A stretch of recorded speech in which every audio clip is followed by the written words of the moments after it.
السلام علیکم ورحمۃ اللہ وبرکاتہ۔ الحمدللہ رب العالمین والصلاة والسلام علی سید الانبیاء والمرسلین وعلی آلہ واصحابہ اجمعین، اما بعد۔ آپ تمام کو عید الفطر کی دل کی گہرائیوں سے مبارکباد پیش کرتی ہوں۔ مذہب اسلام ایک ایسا مذہب ہے کہ اس کے تمام اصول و ضوابط قرآن و حدیث کی روشنی میں ہوتے ہیں، اور جو مسلمان ہوتا ہے وہ اسلامی قانون کے تابع اپنی زندگی گزارتا ہے۔ اسلام نے فطرت کو نہیں بلکہ احوال و طریقے کو تبدیل کر دیا، اس طرح کہ اس دن کا ہر عمل بندے مومن کا خوشی کے ساتھ حصول نیکی کا بن جائے، صدقہ خیرات کے ذریعے سے، یا کسی غریب مسکین کی مدد کرتے ہوئے، یا کسی یتیم کو خوشی پہنچاتے ہوئے۔ ہر قدم قدم پر بندہ مومن نیکی پا سکتا ہے اگر وہ تعلیمات رسول اکرم صلی اللہ علیہ وسلم پر عمل کرتے ہوئے عید کا دن منائے۔ قبل از اسلام بھی عید کی خوشیاں منائی جاتی تھیں، لیکن ان خوشیوں میں ناجائز اور حرام خوری ہوتی تھی، اور پیغمبر اسلام نبی آخر الزمان صلی اللہ علیہ وسلم نے بھی عید کی خوشیوں سے منع نہیں فرمایا، بلکہ ان میں ہونے والے لہو و لعب اور حرام خوری کو تبدیل کر دیا۔ چنانچہ حضرت انس رضی اللہ تعالی عنہ سے مروی ہے کہ حضور صلی اللہ علیہ وسلم جب مدینہ تشریف لائے، اس زمانے میں اہل مدینہ سال میں 2 دن خوشی کرتے تھے، مہرگان دیروز۔ آپ صلی اللہ علیہ وسلم نے فرمایا، یہ کیا دن ہے؟ لوگوں نے عرض کی، جاہلیت میں ہم ان دنوں میں خوشی منایا کرتے تھے۔ رسول اللہ صلی اللہ علیہ وسلم نے فرمایا، اللہ تعالیٰ نے ان کے بدلے میں ان سے بہتر 2 دن تمہیں دیے، عید الاضحیٰ اور عید الفطر۔ اس لیے عید الفطر کے دن اظہار خوشی کرنا سنت ہے، اور ادائے سنت کی نیت سے ہمیں اللہ کے فضل و کرم پر اظہار مسرت کرنا چاہیے۔ ماہ رمضان کی عظمتوں و برکتوں کا کیا کہنا؟ یہ وہ عظیم مہینہ ہے جس میں بنی نوع انسان کی فلاح و بہبود اور ترقی کے لیے قرآن مجید نازل فرمایا، اور ماہ رمضان المبارک کے سخت امتحان میں کامیاب ہو کر ایک مسلمان کا خوش ہونا فطری بات ہے، اور عید اسی خوشی کا نام ہے۔ رب تعالیٰ کا ہم پر کرم ہی کرم ہے، اس لیے کہ ماہ رمضان المبارک کے فوراً ہی بعد عید الفطر جیسی عظیم نعمت سے ہمیں سرفراز فرمایا۔ عید الفطر کی احادیث میں بڑی فضیلت وارد ہوئی ہے، جیسا کہ حضرت عبداللہ ابن عباس رضی اللہ تعالی عنہ سے مروی ہے کہ جب عید الفطر کی مبارک رات تشریف لاتی ہے تو اسے لیلۃ الجائزہ یعنی انعام کی رات کے نام سے پکارا جاتا ہے۔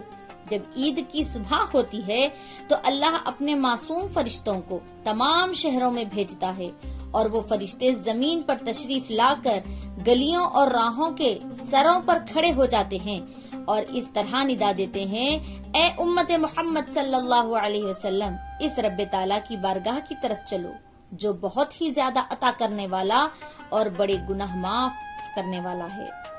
اور پھر رب تعالیٰ اپنے بندوں سے فرماتا ہے، اے میرے بندوں، مانگو کیا مانگتے ہو، میری عزت و جلال کی قسم، آج اس روز اس نماز کے اجتماع میں اپنی آخرت کے بارے میں جو کچھ سوال کرو گے وہ پورا کروں گا، اور جو کچھ دنیا کے بارے میں مانگو گے اس میں تمہاری بھلائی کی طرف نظر فرماؤں گا۔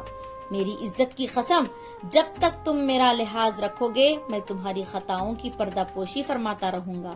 میری عزت و جلال کی قسم، میں تمہیں حد سے بڑھنے والوں کے ساتھ رسوا نہ کروں گا۔ بس اپنے گھروں کی طرف مغفرت یافتہ لوٹ جاؤ، تم نے مجھے راضی کر دیا اور میں بھی تم سے راضی ہو گیا۔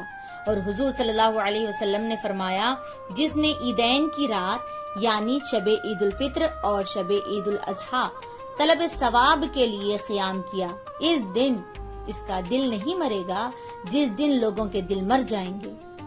اور ایک روایت میں حضرت معاذ بن جبل رضی اللہ تعالی عنہ سے مروی ہے، فرماتے ہیں، جو 5 راتوں میں شب بیداری کرے اس کے لیے جنت واجب ہے۔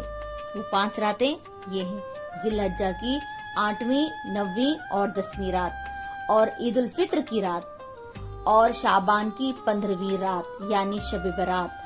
اور عید الفطر کی رات اس قدر اہم ہے کہ اس دن اللہ کی رحمت نہایت جوش میں ہوتی ہے، لہٰذا چاہیے کہ دربار خداوندی سے کوئی سائل مایوس نہیں لوٹایا جاتا ہے، اور ایک طرف رب تعالیٰ کے نیک بندے رب تعالیٰ کی بے پناہ رحمتوں اور بخششوں پر خوشیاں منا رہے ہوتے ہیں، تو دوسری طرف مومنوں پر رب تعالیٰ کا بے پناہ کرم دیکھ کر انسان کا جانی دشمن شیطان جل بھن کر کوئلہ ہو جاتا ہے۔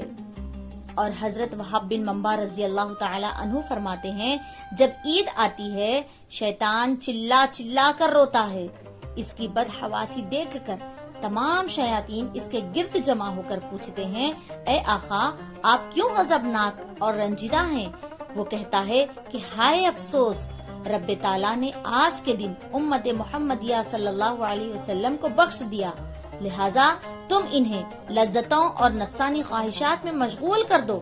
اس لیے مسلمانوں کو چاہیے کہ عید کے دن لہو لعاب گناہوں سے بچے اور عید کے دن کو وعید کا دن نہ بنائیں، جیسا کہ منقول ہے، عید اس کی نہیں جس نے نئے کپڑے پہنے ہیں، عید تو اس کی ہے جو عذاب الہی سے ڈر گیا ہو۔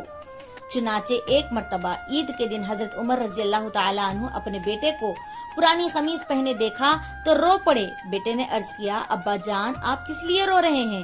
آپ نے فرمایا، مجھے اندیشہ ہے آج عید کے دن جب لڑکے تجھے اس پھٹے پرانے کپڑے میں دیکھیں گے تو تیرا دل ٹوٹ جائے گا۔ بیٹے نے جواب میں عرض کیا، دل تو اس کا ٹوٹے جو رضائے الہی کو نہ پا سکے، جس نے والدین کی نافرمانی کی ہو، اور مجھے امید ہے آپ کی رضامندی کے طفیل اللہ تعالیٰ مجھ سے راضی ہوگا۔